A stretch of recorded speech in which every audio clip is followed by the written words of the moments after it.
So let's talk about what it actually means to be financially healthy. Because, it's not really about how much money you make. It's something much, much deeper. Okay, let's dive into the 5 pillars that truly define your financial well-being. This quote, man, it just hits so hard. And it's not about having, literally $0 in your pocket. It's about that underlying feeling that you're financially fragile, even if you have a pretty good job and a steady income. You know the feeling, right? It's that low-level hum of anxiety that just spikes when you get a notification from your bank. On the outside, everything looks fine. You're paying your bills, but you just know you're one flat tire, one unexpected vet bill away from a total disaster. Your whole financial life feels like a house of cards, and you're just hoping nobody sneezes.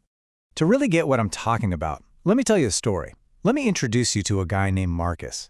His story is the perfect example of this illusion of wealth that so many of us buy into. Okay, so just look at the contrast here. On the left, you've got Marcus. He's pulling in $80,000 a year. He looks rich, right? But he's drowning in debt and has literally zero saved for an emergency. If he loses his job tomorrow, it's a complete catastrophe. Now look at the other side. Someone earning half as much, but they have a solid savings cushion and no consumer debt. For them, a job loss is a huge pain for sure, but it's a setback, not a total meltdown. And that, right there, is the entire point of this. The difference isn't the paycheck, it's financial health. Marcus looked wealthy, but he was incredibly fragile. The person earning less was actually the financially healthy one because they had a system, a foundation. A high salary doesn't mean a thing if you don't have that foundation. And this is just the perfect way to put it. Our culture just loves to reward the appearance of wealth. The nice car, the expensive dinners, but it's all just theater. It's a performance. Real financial health, the stuff that lets you sleep at night, that's built quietly, behind the scenes. It's not for an audience. So, if your income isn't the right way to measure how you're doing, what is?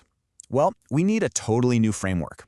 And it's built on 5 key indicators that show you the real story of your finances. And here they are. These are the 5 pillars of financial health: your emergency fund, your debt-to-income ratio, your savings rate, the trend of your net worth, and last but not least, your financial anxiety level. Let's break down every single one of them. First up, the absolute bedrock of it all, the emergency fund. Now, this isn't money for investing or for a vacation. Think of it as your financial shock absorber. Because trust me, life is going to throw curveballs at you. And this fund, this is what decides if those moments are just a minor inconvenience or a full-blown crisis. Just let that sink in for a second. Without this cushion, any progress you think you're making, it's all built on shaky ground. This is your first line of defense. And honestly, starting one, even if it's just with a tiny amount, should be your absolute #1 priority. Okay, next up is your debt-to-income ratio. Don't let the name scare you. It's actually a really simple calculation that gives you a crystal clear picture of your financial obligations. It basically just shows you how much of your paycheck is already spoken for before you even get a chance to spend it. So what's a good number? Well, the general rule of thumb is you want your DTI ratio to be less than 35%. If you're creeping up higher than that, chances are you're really feeling the strain of your debt. It's a huge sign that you're not fully in the driver's seat of your own finances. All right, pillar number 3 is all about your savings rate. And this is where we kind of have to unlearn what society has taught us. We all think a higher income automatically means you're building more wealth. But the truth, the percentage of your income that you save is way, way more important than the actual dollar amount you bring home. And I mean, this chart says it all, right? Saver A earns way less but is disciplined, saving a high percentage of their income. As a result, they build wealth so much faster than Saver B, who has a big salary but saves almost nothing. It's all about the habit, not the income. Pillar 4 is your net worth. Think of this as the ultimate scoreboard for your financial progress. It's super simple, what you own minus what you owe. But here's the key. The number today doesn't matter nearly as much as the trend over time. Is that number going up, even if it's slow? That upward line is the real sign that you're winning in the long run. And now for the final pillar. And honestly, this might be the most important one of all. This one isn't about numbers on a spreadsheet. It's about your emotional health. It's about how you feel about your money. So let me just ask you this. Be honest with yourself. Do you ever avoid looking at your bank account? Do you get that knot in your stomach when you have to think about bills? That's not just stress. That is a critical warning sign that your financial foundation isn't as solid as it needs to be. Look, it's not about having zero financial worries ever again. That's not realistic. But it is about building a system that lets you feel secure, that puts you in control. Peace of mind isn't some fluffy, nice-to-have goal. It's a core indicator of your financial health. It's what lets you make smart decisions from a place of clarity, not a place of fear. Okay, so we've gone through the 5 pillars of financial health. Now what?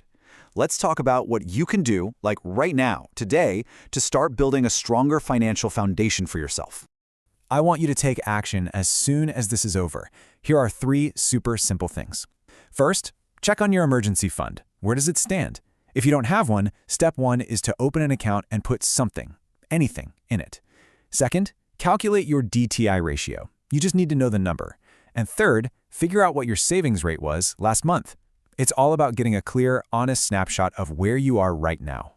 And just remember, building real, lasting wealth, it's not about some big, flashy, lucky break. It's about making thousands of small, smart, sometimes boring decisions day after day. It's the sum of all those little habits that leads to real, long-term success. So let's end with this, because it's the most important thing to take away from all of this. Your income does not define you. It is not your identity. Your financial health, that's your foundation. And no matter where you're starting from today, you absolutely have the power to make that foundation stronger.